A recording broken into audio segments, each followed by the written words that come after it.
ನಿನ್ನ ಗಂಡ ನಿನ್ನ ಯಜಮಾನರು ಚಕ್ರವರ್ತಿ ಮಹಾರಾಜರು ಅವರು ನಾಳೆನೇ ಆಗ್ಬಹುದಾ? ನಾಳೆ ಆಗ್ಬಹುದಾ? ನಾಳೆ ಆಗ್ಬಹುದಾ? ನಾಳೆ ಆಗ್ಬಹುದಾ?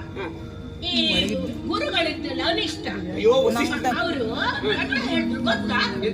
ನಾಳೆ ಆಗಬೇಕು, ನಾಳೆಯೇ ಆಗಬೇಕು, ಬಿಟ್ಟರೆ ಬೇರೆ ದಿನ ಇಲ್ಲ, ನಾಳೆ ಆಗಬೇಕು ಅಂತಿದ್ರು. ಸುಮ್ಮನೆ ಇರಬಾರ್ದನೆ ಮಂತ್ರಿ. ನಾನು ತಯಾರಿದ್ದೇನೆ, ನಾನು ತಯಾರಿದ್ದೇನೆ, ನಾನು ತಯಾರಿದ್ದೇನೆ. ಸಾಯವನ ಹಾಗೆ ಎದೆ ಮಾಡ್ಕೊಂಡು ಹೇಳ್ತಾನಪ್ಪ. ಅಂದ್ರು ನಾಳೆಗೆ ನಾನು ಸಿದ್ಧತೆಯನ್ನು ಮಾಡ್ತೇನೆ ಅಂತ ಅವ ಹೇಳು. ಇವರು ನಾಳೆಯೇ ಆಗ್ಬೇಕು ಅಂತ ಹೇಳು. ಎಂತದ ವಿಷಯ ಅಲ್ಲಿ? ಅಯ್ಯೋ, ಮೂರನೇವರ ಮನೆ ಸುದ್ದಿ ನಮ್ಗೆ ಅಂತಕ್ಕೆ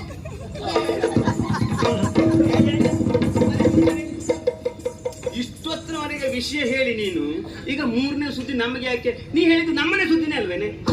ಈಗ ಯಜಮಾನ್ರು ನಮ್ಮ ಯಜಮಾನ್ರು, ಪುರೋಹಿತರು ನಮ್ಮ ಪುರೋಹಿತರು, ಮಂತ್ರಿಗಳು ನಮ್ಮ ಮಂತ್ರಿಗಳು, ನಮ್ಮನೆ ಸುದ್ದಿನೇ ಅಲ್ವೇನೆ? ನಮ್ಮನೆ ಸುದ್ದಿ ಅಲ್ವೇ? ಮತ್ತೆ ಯಾರ್ಯಾರ ಸುದ್ದಿ ಯಾರಿಗೆ ನಮ್ಗೆ ಯಾಕೆ ಅಂತ ಹೇಳ್ಬಿಟ್ಟಿಲ್ಲ ನೀವು? ಅವ್ರು ಏನ್ ಮಾತಾಡ್ತಿದ್ರು ಗೊತ್ತೇನೆ? ಏನ್ ಮಾತಾಡ್ತಿದ್ರು?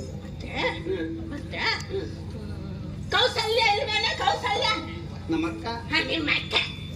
ಮತ್ತೆ ಅವನ ಮಗ ಇಲ್ವೇನೆ? ರಾಮ, ನಮ್ಮ ರಾಮ. ನಿನ್ನ ರಾಮ.